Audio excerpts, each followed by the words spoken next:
해당 영상은 참고용으로 제작되었으며 최종 픽과 조합은 정보방에서 무료로 제공해드리고 있습니다.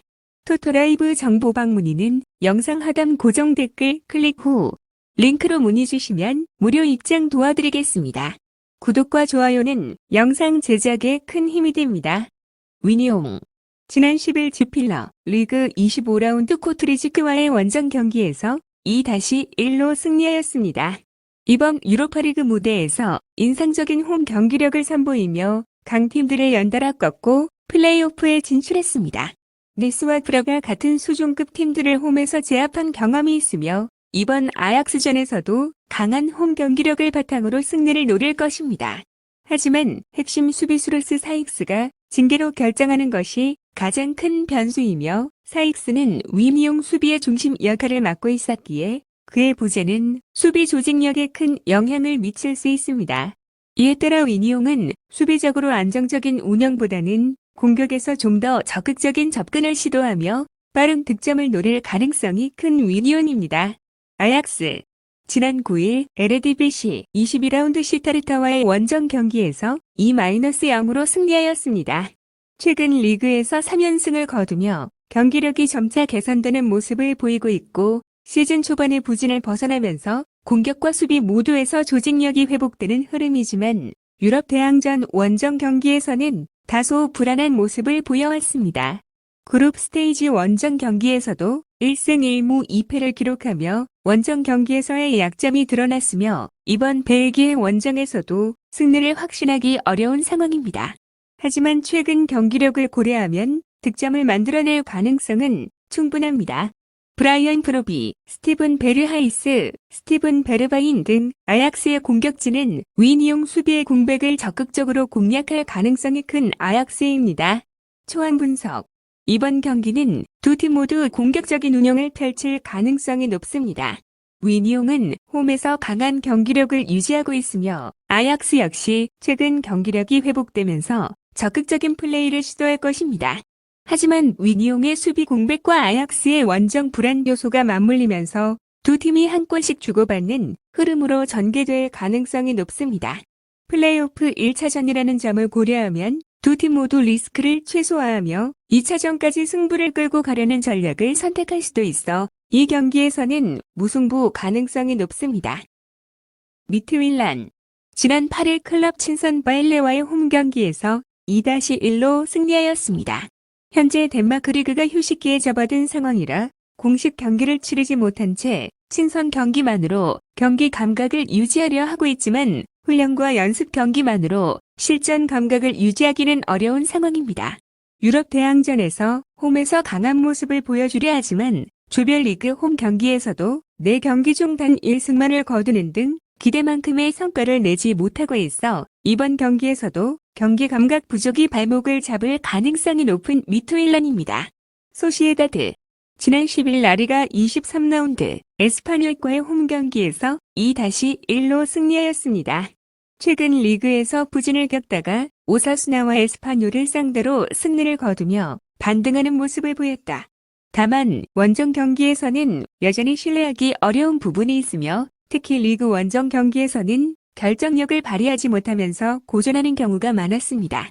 하지만 이번 경기에서는 상대인 미트윌란이 오랜만에 공식 경기를 치르는 만큼 경기 감각 차이를 활용해 최대한 유리한 결과를 만들어야 할 것으로 보입니다. 다비드 실바와 미켈 메리노 같은 경험 많은 선수들이 경기 운영에서 중요한 역할을 담당할 것으로 예상되는 소시에다드입니다. 초안 분석 이 경기는 미트윌란이 홈 2점을 활용해 적극적으로 나서겠지만 경기 감각 부족으로 인해 소시에다드에게 주도권을 내줄 가능성이 큽니다. 반면 소시에다드는 원정 경기에서 신중한 운영을 펼치며 실점을 최소화하는 전략을 선택할 가능성이 높습니다. 결국 두 팀 모두 신중한 운영 속에서 한 골씩 주고받으며 무승부로 마무리될 가능성이 큽니다. 페네르바체 지난 9일 알라냐스포르와의 원정 경기에서 2-0으로 승리했습니다. 그룹 스테이지에서 예상보다 어려운 시간을 보냈으며 특히 수비 불안으로 인해 실점이 많았고 승점을 꾸준히 쌓지 못하면서 조 1위를 차지하는 데 실패했습니다.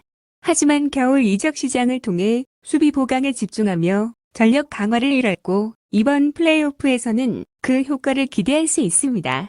홈에서는 상대를 압박하는 강력한 경기 운영을 펼치는 팀인 만큼 이번 경기에서도 공격적인 운영을 시도할 가능성이 큰 페네르바체입니다. 안더레흐트 지난 9일 엠트와프와의 홈 경기에서 2-0으로 승리했습니다. 유로파리그 초반에는 강한 모습을 보였지만 조별리그 막판 두 경기에서 연달아 패배하며 흔들렸습니다.